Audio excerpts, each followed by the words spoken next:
Hi there, and welcome to today's podcast. I'm so thrilled that you are here. My name's Jane Anderson, and I'm the host of The Jane Anderson Show, where we interview women who have consulting and advisory practices, particularly thought leaders in the business-to-business consulting and advisory space. So today we're going to be talking to a very special guest. But before I do, I'm going to share with you probably a little bit about some of the things I'm noticing that are probably going on at the moment, and that if you're in this space, probably that you're not alone. The landscape, particularly for women in consulting and going into a big part of our practice, is speaking. And the speaking industry, I would say, over the first quarter of this year, first quarter to the half, has not been as strong as what we expected. The research that was released last year and the confidence that was out last year and heading into 2024 is much higher than what has actually happened over this last half year. So it will be interesting to see what happens into next quarter and to see what happens if more events are on. We're noticing probably not as bigger events, smaller events, not as qualified speakers, or they're bringing in-house speakers, micro events, things like that. So if you're in your practice and you're looking at, well, what am I doing to grow my practice at the moment and how am I going to keep sustaining clients? I think the things you really want to be thinking about is, have I got coaching programs in my offering? Have I got other things easy to buy? Typically, one-day masterclasses and things like that are really good to really make sure that you have those in your offerings, because those one-day events that are sort of smaller events as opposed to keynotes and having the cost of bringing everyone into conferences has certainly eased off at the moment. So reduced spending, those types of things. However, for those, but we're still having those in our community who are doing record weeks, record months. I've had one client that's done 2 record weeks in their practice and they've had their business for 30 years. And so there's still plenty of opportunity. You just got to really think about how you leverage your expertise and your IP in the most optimal way. So a few things that are coming up. We have the Women with Influence retreat, or our Nurture retreat, coming up at the end of July. So that's in Noosa. I have a couple of spots left if you're interested in hanging out with some women who have consulting and advisory practices and want to learn a little bit more about how you sustain your practice, and how you nurture yourself, your practice, your clients, to be able to have the longevity. And other things, we've got the Content Creation Bootcamp coming up next quarter at Kingscliff, and we've run this. I've had over 600 people go through this program, and this is where you really unpack your thought leadership over a few days, and leverage it to be able to put into your books, training programs, courses, workshops, keynotes, and really unpack all those great ideas in your head. So if you're thinking about getting some help, they're the couple of things that are coming up that you might like to consider. I'd love to help you, so please reach out. I'm happy to have a chat with you first to see if you think it might, in case you're worried it might not be for you. I always like to talk to people before we kick off something like that. So, our very special guest today. Our special guest today, she recently released her first book, and it's all about real project leadership. So the book is all about a recipe for project teams and to help them to really have a real impact. She is a believer about behaviors and actions as opposed to titles, and she really believes that everybody has a role to play. She knows that leading complex projects in government, higher education, utilities, and that they're like jigsaw puzzles is what she says. And she says you've got to kind of be able to integrate the teams, the people engagement, and the delivery approach to get that impact and get that result. So I'm so thrilled to share with you our very special guest today, Jeanette Cremor. I'm so excited you are here. I've been busting to get to today because I just think you've got such a fantastic story, and I think for where you're at in your growth and your career, your practice and everything, I think you're a real inspiration. So Jeanette, I've done the intro, but tell us a little bit about you. Where are you based? You're in Melbourne, yeah? Yeah, thanks, Jane. Right. In Melbourne. It's a bit of a freezy day, so I've got I my was going to woolly say, jumper on today. obviously not North Queensland. No, definitely not. It's a bit overcast and chilly today, but yeah, Melbourne. I moved here 14 years ago Right. after a 40 something years in Queensland. So I'm a Queensland Mm, girl at heart, yeah. but now live in Melbourne, not too far away from my granddaughter who's 5 years old, Yes. and of course my daughter. So that's kind of where I hang out mostly now, is not too far from where they are. Yes. And so, Jeanette, if you're happy for me to share, Jeanette and I actually didn't realize initially that we went way back together. And then it's so funny because after we first met, I was going, I know Jeanette. I know her from somewhere. I just can't put my finger on it. And then we realized afterwards that we actually worked together well, you were with Main Roads in Maryborough. Where Bundaberg. Bundaberg. And I was with Queensland Transport based in Toowoomba's head office, but that area covered southern region, which was across, Harvey Bay, Maryborough, right across to Charleville, Thargomindah. So I sort of was on the road with those. And so I'm sure we must have passed each other in the corridors, or while I was there doing trails training in I think Bundaberg, so. or it must have.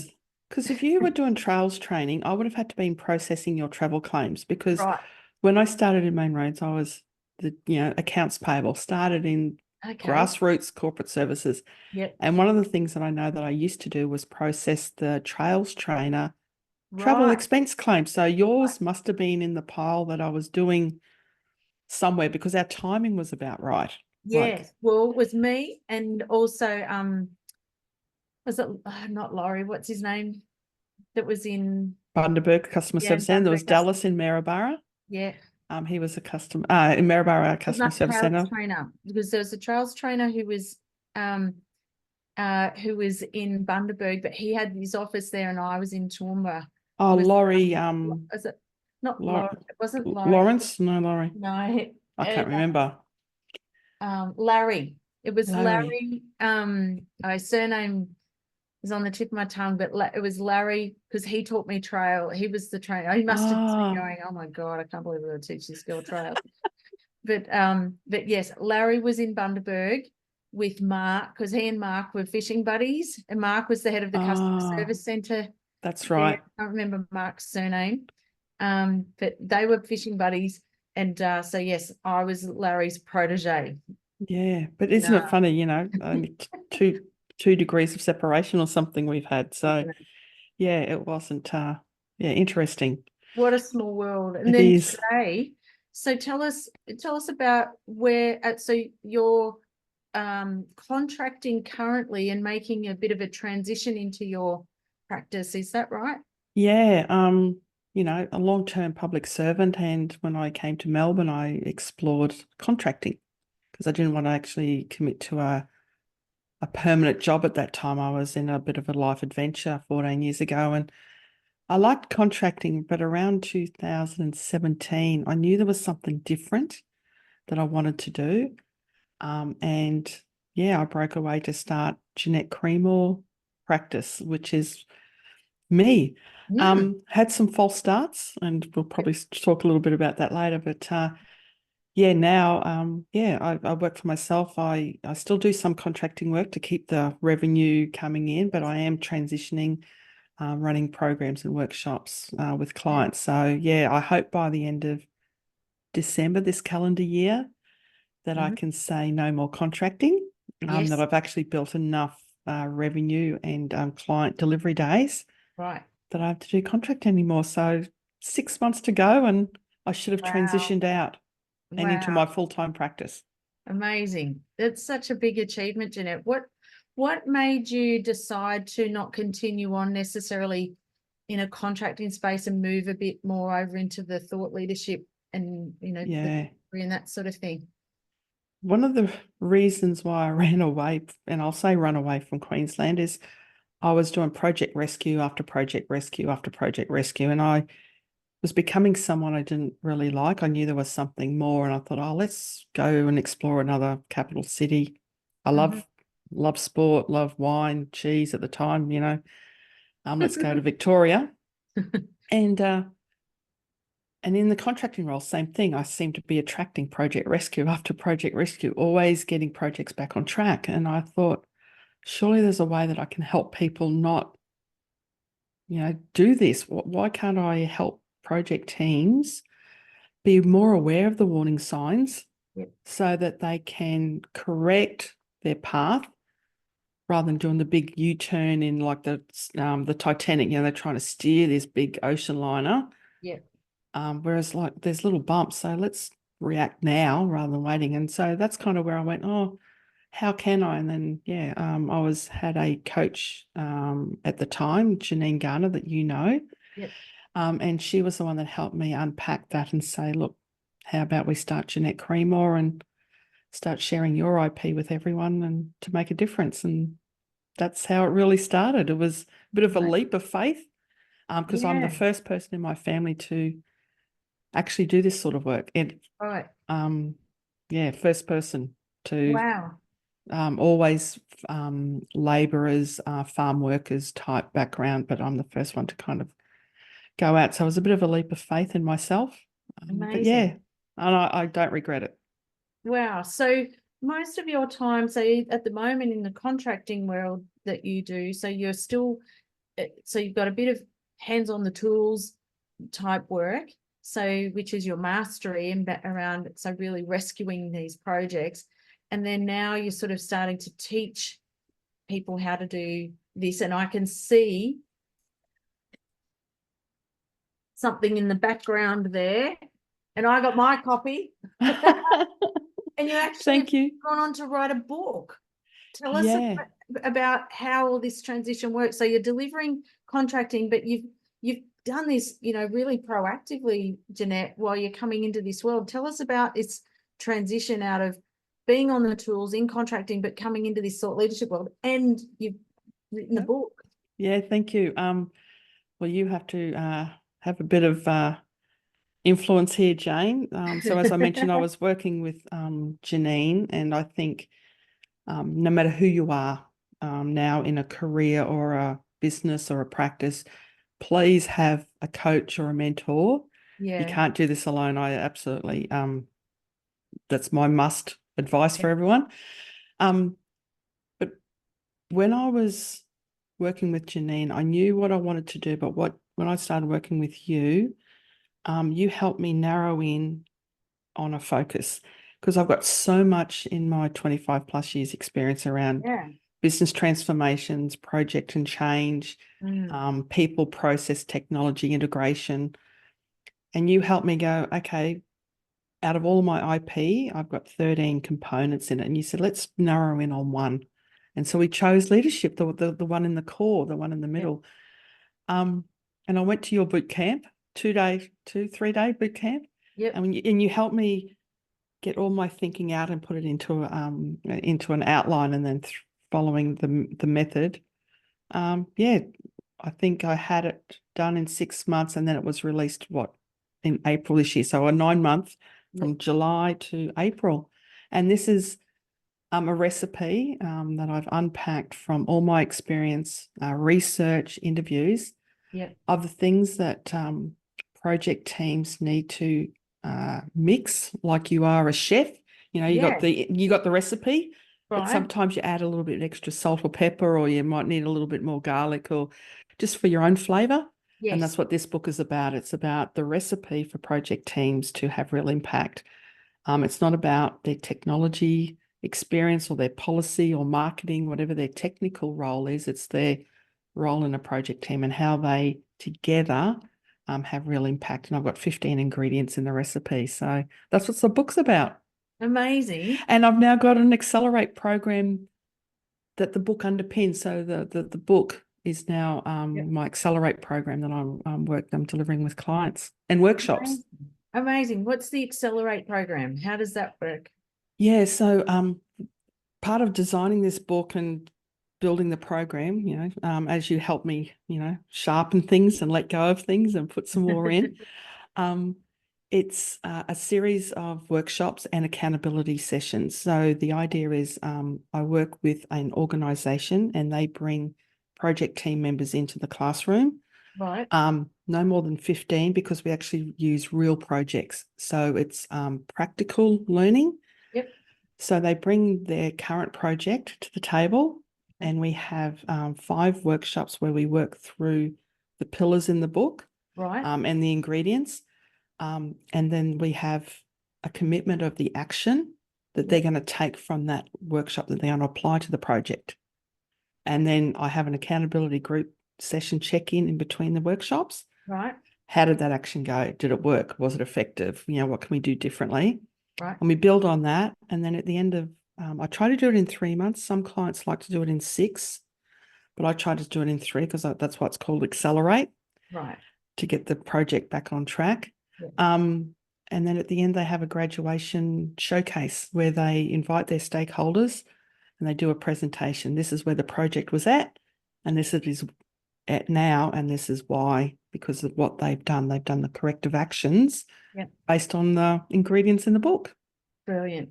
Momentum's everything, isn't it, in the project? Like I can imagine you get these things that have fallen apart, and how you're able to get them back on track, being able to get that accountability each week, and it just gets that energy back into it, and the focus and support and all those sorts of things, and go, look, you can actually get this thing done. The sense of achievement for them must be really powerful.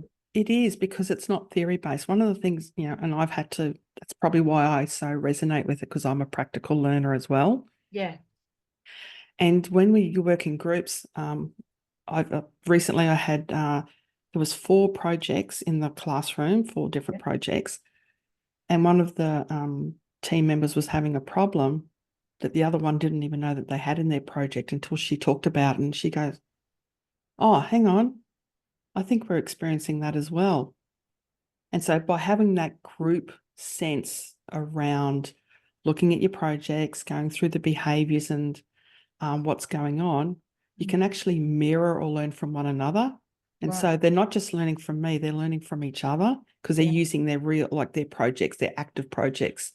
Okay. And that's the only way that I think I can help people learn what the warning signs are, and then how to take action to to keep going forward and have all those real great stories about successful projects and customers that are satisfied and stakeholders that are engaged, and all the things we want to celebrate, but are really hard sometimes. It's hard. And Jeanette, what's your hope with the book, and with the clients you work with? Do you want it to sort of help promote you to work with a certain market, or is it to go across other markets? What are you hoping that it will do? Yeah, I probably want to stay in my lane. Yeah. I've got government background, like I said, and higher education and utilities. Right. It's not that I need to know exactly what their projects are, but when they come to the table, I can understand some of their language and their tones, and I can actually think and position myself in their problems. Yes. And so because I've been in government, higher education, utilities, that's probably where I want to stay. Yes. And it's mainly Commonwealth and state, but recently I've been with local government, and it's ignited my interest, actually. Has it? Yeah. I want to explore a little bit more of that in the next 12 to 24 months around what other local authorities I can work with, because being in the I was running a creative problem solving workshop series. There were 6 workshops, everything from field staff to admin to corporate, and seeing them solve their problems collaboratively in the workshops went, oh, wow, this is community-based impact. Right. And I really got to it. I went, oh, okay, this is something of interest to me. So I might be exploring local government a little bit more, but my strength's Commonwealth and state at the moment, but I'm really liking being in the local government. Oh, that's great. Well, the beauty of, because if you look at, a book like this, which is real project leadership, the proven recipe for project teams to have real impact. So the beauty of it is it's giving you the versatility too, like it's telling the message. This is the message. I can, that you could still deliver it regardless of, who wants to know about it. You've got sort of that proactive type of business development and things like that with, local government, but you've got the ability to go into that market quite easily. The message isn't too tight, but at the same time, what I love about that is you're also leveraging all your history. Clients want to work with people who feel like they get them and they understand them. Yeah, and I wrote it with the project lens because that's kind of my experience. But working with these local government individuals that are from all different functions within the local council, I went, they're operational teams.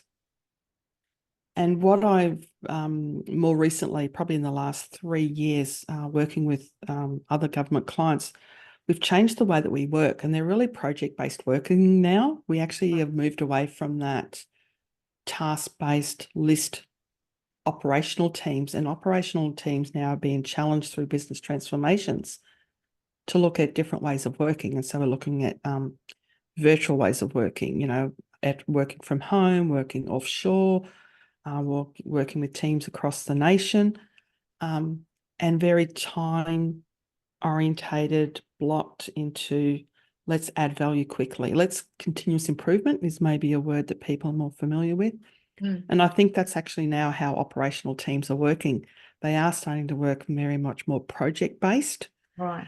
Because they're in this cycle of continuous improvement. And so I'm finding what I've written in the book can be applied to operational teams because they do have to collaborate. They do have to work together. They do have to solve problems and things like that. So, yeah, I think it is versatile. I didn't go out to do it. I didn't write it for that reason, but it's starting to play out that, other people are resonating, even to the point that I had a friend read it and she goes, I'm going to apply some of this to my life. Wow. Like to her family, because they're all over the place with sport and everything on the weekend. And she's saying, if we could actually just take this ingredient, that ingredient would make a difference. I went, yeah, go for it. Just have a go. So, I'm even, finding people now resonating it with their home life. Wow. That's an incredible impact, isn't it? It is. Well, not what I thought, well, not my intention, but let's see where it goes and what it does. Yeah, it's part of the fun. Like, you've got this new phase of your life and your career of, these are the things that I know, but it's funny, once you put a piece of work out, and, even Seth Godin talks about this, is, where we're waiting for you to lead us. I made this for you. He talks about those sorts of concepts. And then, but, we don't know what we don't know in terms of the people it brings out of the woodwork who you go, oh, wow, I've never would have thought about someone like that. But now I can see, why that they find this helpful and why they find this relevant. These poor lost people, no one's looking after them. And, there's people, I think, what I love about your attitude with this is some people kind of can get a bit caught up. A book is a really vulnerable thing to do. And it's easy to get caught up in, I don't know, maybe I don't know enough, and maybe I'm not good enough, and maybe it's, I don't know, what if people read it? And there's so much people who are so much better at project management than I am, and project leadership, and there's all this self-talk that goes on. But what I've always loved about you, Jeanette, is you always have a mindset that this is about helping people. It's not even about me.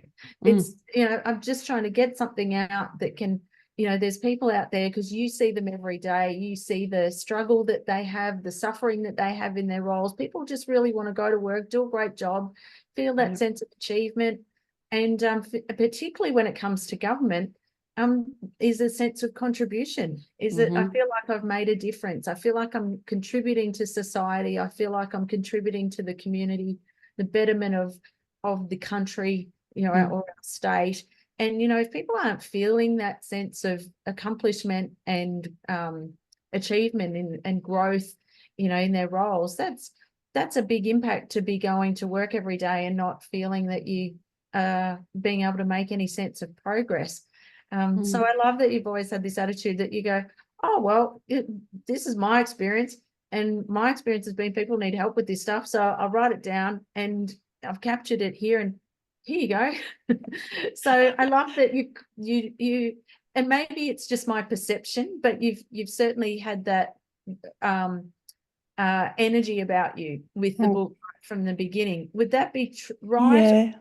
Oh, look, thank you. And I know you need to take some of this credit too, Jane, because the environment you help us ladies that are actually, women that are consulting in corporate arenas, you help us deal with some of that imposter syndrome behavior. And I call my inner voice Martha. So sometimes Martha rocks up. Martha. I love it. She rocks up, and she definitely had some yelling moments with me writing the book. Not good enough, Jeanette. People aren't going to read this. Wow. I would write, then I would delete, and then I'd go, yep, put it away. But working through the techniques that I've learned around, dealing with your inner voice, I'd say, Martha, not today. I do not need you today. Please go away. And that's one of the techniques. When you acknowledge your inner voice, it actually helps you get through that imposter syndrome, disbelief very quickly. But look, to truth, I've read the book again since it's been to print, and oh my gosh, would I write it differently? Absolutely. Would you? Yeah, to the point that I wouldn't probably stress around if I had enough content or not. And I don't mean write it differently as in I would rewrite it.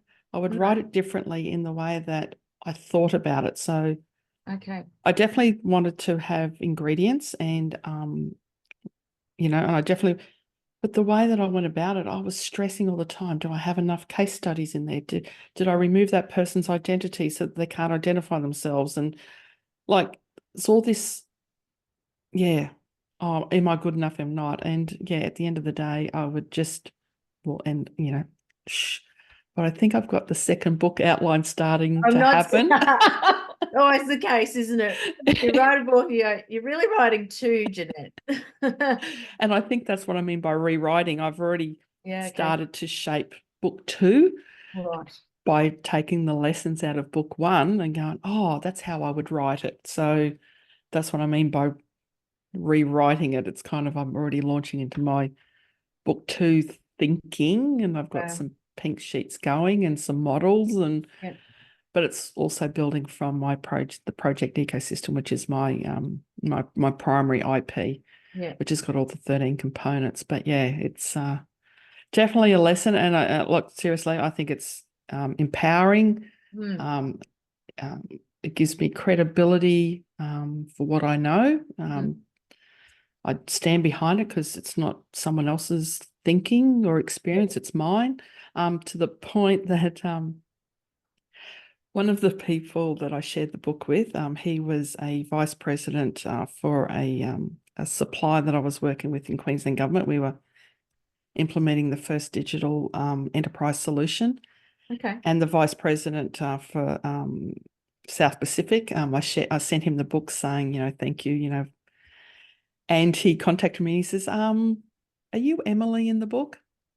And I said, oh, I could be or could not be. That's up to you. And he says, oh, I'm reading this, and I think that is some of the conversations you and I've had in the office at one point. So, so I try to de-identify situations and people because that's one of my values. I don't share really who I work with, and because I think that's the way that I like to be treated, privacy. So but he's sort of thinking, oh, I think I've talked to Emily before. So I love it.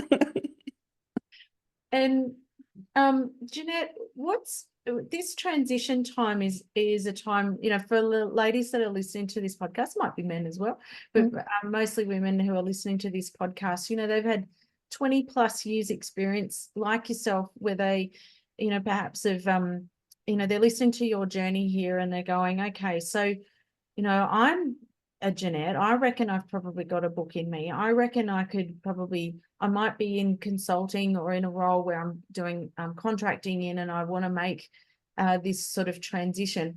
What are some of the things that are working for you, that are helping you? Because what I love that you've done is you're doing this on your time. Like, you're just going, this is what's right for me. I'm doing this, I'm doing this at the pace that is right for me. You've prioritized family, in particular, your granddaughter, and particularly those first 5 years. Like, she starts school this year. And so it's been a plan of around, a real life by design type decision.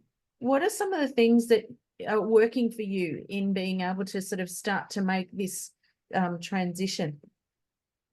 Yeah, probably one of the ingredients in my book is self-discipline. That's definitely one of them. So I find time Okay. blocking works for me. Right. So I'm very much, and I think this also could be a project trait, but I always work 6 weeks ahead in my timeline. I try to go, okay, what's my time blocking for the next 6 weeks? Okay. And I put the non-negotiables in first. So Right. things like picking my granddaughter up from after school care, Yes. um, having her on certain weekends so that my daughter and son-in-law can work. So all my non-negotiables get blocked out first. Right. And then I put my revenue time blocking in next. Yeah. And then I put my thought leadership in third, which is all the content, the curation, research, writing down my next lot of book ideas. Yep. And fourth then is my admin. Right. So things like finance, Yep. insurances, all that stuff you have to do every week, invoices and expenses. And then fifth is actually my social time. So I had to make a decision to give something up. And what I've given up, particularly in the last 12 months, is social time. Right. But that was a choice that I've made for a short time. Now, 12 months out of my, Yeah. It's not 50, forever. 50 something years is Yeah. a really little moment Yeah. because I know this is the building blocks Yeah. for me to start flipping that. So I won't have to do that because, and I have a VA, a wonderful VA, Steph, Mhm. who takes a lot more now of my admin time, Right. my content time. So I do a lot of the content Yeah. and then she shapes it, schedules it, and all the things that I don't need to do anymore. So you do get to a point that you can start then delegating to other people, but then shifting the time blocking allocation percentages. So I'll start to have more social time, Yep. less admin time, less content time, more family time. My idea is to work with clients 100 days a Right. year. Okay. That's it. Yep. That's my aim. So if I have to compromise now, Yeah. I know that by doing this now, I will get to 100 client delivery days and then 100 family days and 100 Jeanette days. And Yeah. the rest is just sprinkling of magic. So That's that's kind it. of how I think I've achieved it is I've done time blocking. Yeah, I love it. You just have to, because otherwise the weeks just go and you go, oh, I haven't achieved anything. So I love that. So 6 weeks out. Um, and you're right, the social time, that was what I had to do too, Jeanette. I just, Mm. it's not going to be forever, but this is setting up for, the second phase of your life and to go, you probably do this for a fair while, because let's face it, we're all living to 100 plus. We'll retire at 110. That'll be the new retirement age. But we're living longer and we've Yeah. got, and women are sort of coming into this second phase of their lives, when their kids have left home or they're coming into, this phase and go, well, it's my turn now. Like, what do I want it to look like? What are the things that fulfill me? What do I love to do?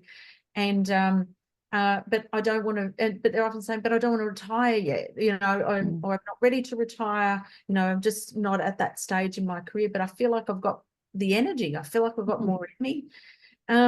So Jeanette, what would you say to someone who is perhaps thinking about doing this, if they're thinking about going, well, I'm seeing Jeanette going, wow, gosh, I'm Jeanette, I could do this. I'm Yeah. in a similar situation and maybe I haven't written a book yet, or maybe I haven't done that, but they've come from, perhaps a similar background, whether it's been government or not. What advice would you have for them if they're thinking about sort of going through this path, or perhaps if they're sort of working out, how am I going to make this shift?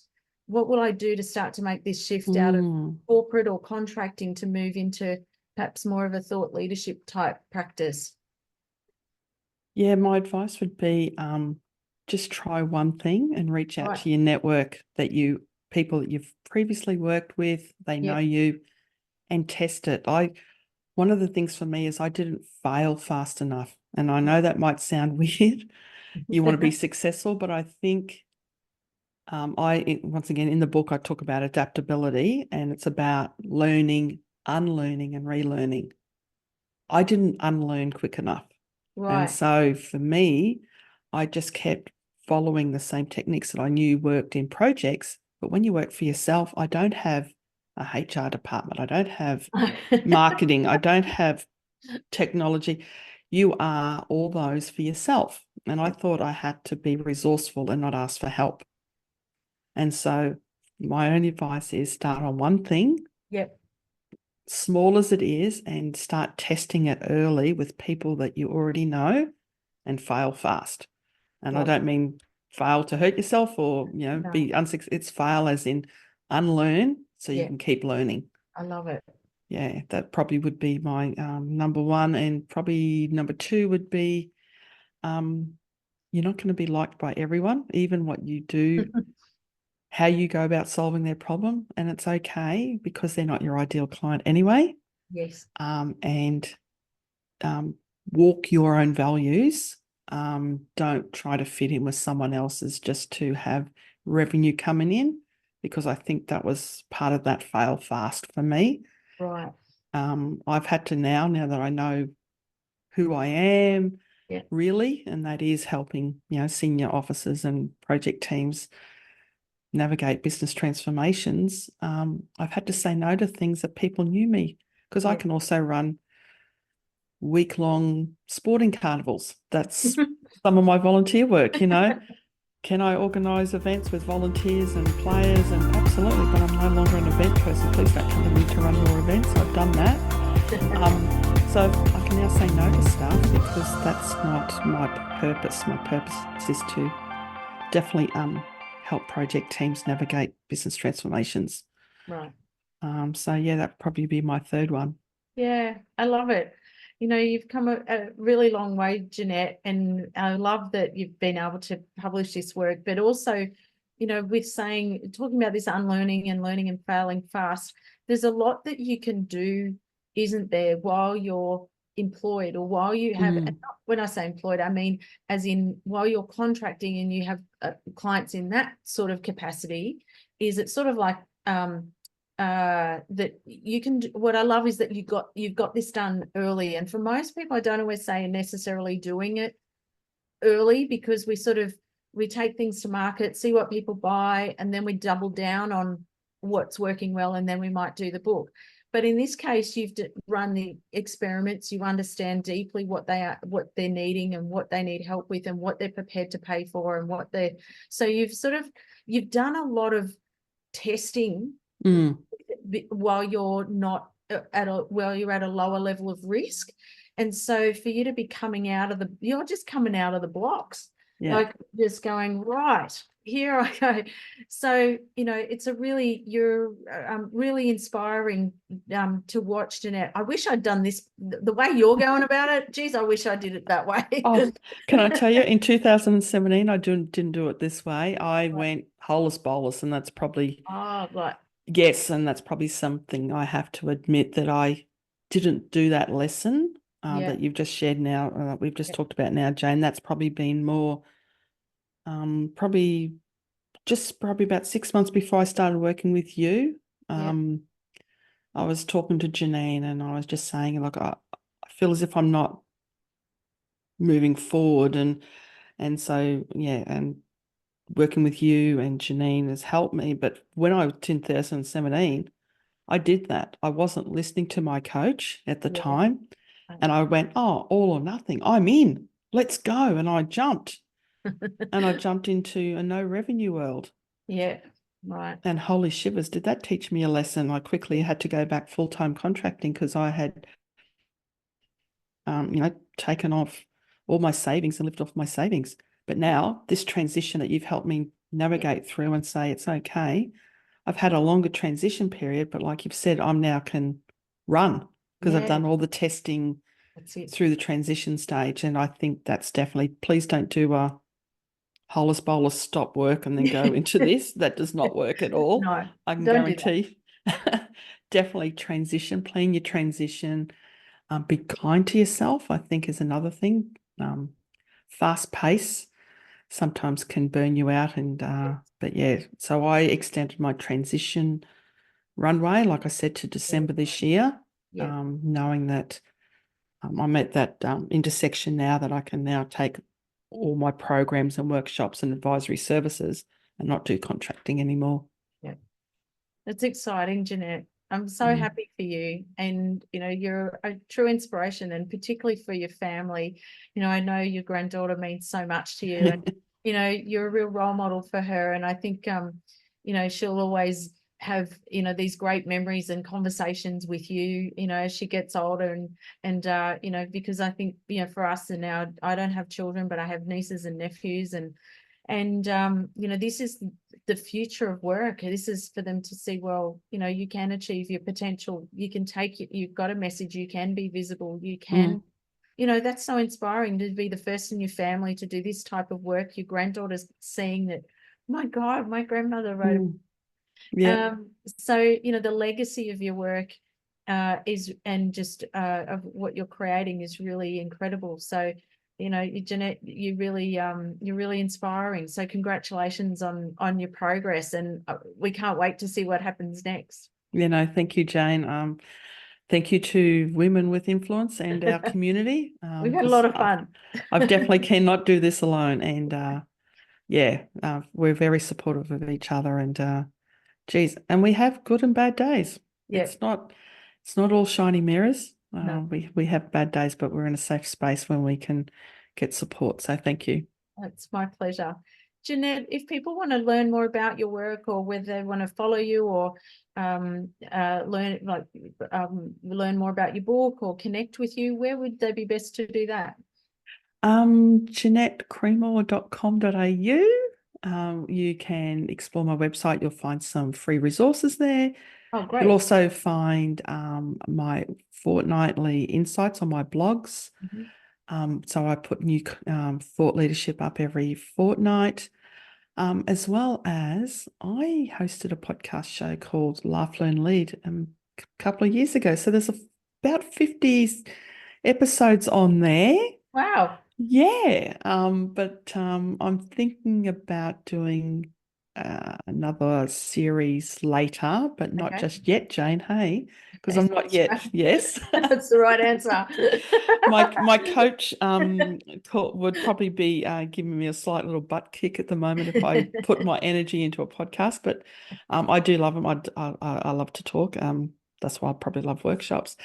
LinkedIn is my digital platform for engagement interaction. I post there 3 times a week, and Instagram, bit of a fun place. So I hang out there. That's more my social platform. But LinkedIn, website, and Instagram are probably the 3 ways. Ping me, and let's find some time to have a chat. Yeah, thanks, Jeanette. I'm so glad to have you on today. So follow Jeanette on all the socials. Jump on, have a look at a book.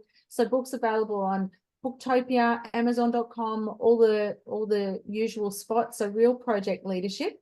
And Jeanette, loved your insights today. I loved about the value of your history, particularly coming out of government, utilities, and education. I don't think we value our history enough when we're talking about our practices. And, like I said, we sort of go holus bolus and go, I'm just going to forget that whole previous life and I'm going to start this one.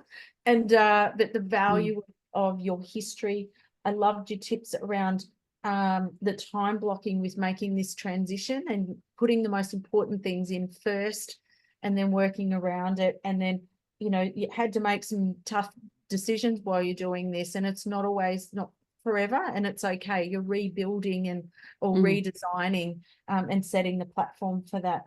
I love that you talked about failing fast enough and testing and trying things and working with the people who trust you the most when you're getting going. So many great insights and lessons today. So we look forward to cheering you on and watching your next phase of your growth. And remember us all when you're famous. Well, that's it. I'm going to be JC forever. Thank you. Thanks, Jane. Bye.